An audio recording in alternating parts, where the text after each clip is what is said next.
हाय, मी बासरी. मी ना आज तुम्हाला माझं गुरुवारचं मॉर्निंग रूटीन शेअर करणार आहे. म्हणजेच गुरुवारी मी ऑफिसला जायच्या अगोदर काय काय केलं तेच मी तुम्हाला सांगणार आहे. आता ना सकाळचा टाईम म्हणला ना की खूप घाई असते आणि सगळ्यांनाच असते. म्हणजे जे वर्किंग वुमन आहेत त्यांनाही असते आणि जे हाऊसवाईफ आहेत ना त्यांनाही तेवढीच घाई असते. कारण ज्या वर्किंग वुमन असतात त्यांना घरातलं सगळं आवरून त्यांना टायमिंगमध्ये ऑफिसला जायचं असतं आणि जे हाऊसवाईफ असताना त्यांना मुलांचे डबे टायमिंगमध्येच द्यावे लागतात. सगळ्यांचं तसंच असतं. सगळ्यांना आपापला टाईम फॉलो करावा लागतो. प्रत्येकाचा टाईम सेमच चालतो पण प्रत्येकाचं रुटीन थोडं वेगवेगळं असतं. त्यामुळे ना प्रत्येकजण आपापल्या रुटीनप्रमाणे आपापली जबाबदारी प्रामाणिकपणाने पाळत असतं. तसंच माझंही होतं. मीही आज सकाळी लवकर उठली, घरामध्ये सगळीकडे झाडू मारून घेतला. नंतर जो बाहेर स्पेस आहे ना तिथंही मी सगळीकडे पाणी मारून घ्यायचं काम चालू केलं होतं.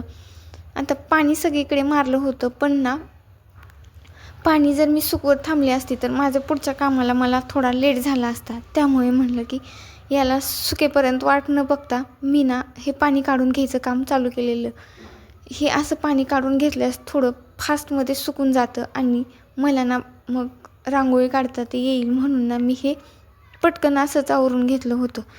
हे तर थोडं काढलं पण थोडं बाकीच होतं. त्यामुळे म्हणलं की जे घरामध्ये सोप्यावर हे असेच पिलो पडलेले आहेत तर आपण ना ते अगोदर कवर करून घेऊत आणि बाकीचं जे काही काम आहे ना तीच आपण आवरून घेऊत. नंतर फ्रेश झाली तोपर्यंत बाहेरचंही पूर्ण वाळलं होतं. मग काय माझं जे काम होतं रांगोळी काढायचं तेच मी सुरुवात केली होती.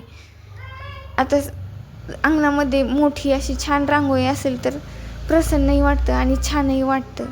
पण मला ना तेवढा खरंच टाईम नाही भेटत आणि मी जर इकडे टाईम देत गेली तर मला ना ऑफिसला जायला उशीर होईल. त्यामुळे ना मी छोटीच पण माझ्या पद्धतीने ना मला जसं वाटेल तशी ना मी दररोज रांगोळी काढायचा प्रयत्न करते. कारण ते आपल्याला तर छानच वाटतं पण जर कोणी दारावरून जात असेल किंवा आपल्या घरी आलं तर त्यांनाही बघून ते छानच वाटलं पाहिजे. म्हणून ना माझं तर म्हणणं आहे की प्रत्येकाने ना घरापुढे छोटीशी का असे ना पण दररोज रांगोळी काढायलाच पाहिजे आणि त्यामुळे ना पॉझिटिव्ह एनर्जी पण आल्यासारखं वाटतं आणि प्रसन्नही वाटतं. तर माझा ब्लॉग कसा वाटला ते नक्की कमेंट करून सांगा. बाय.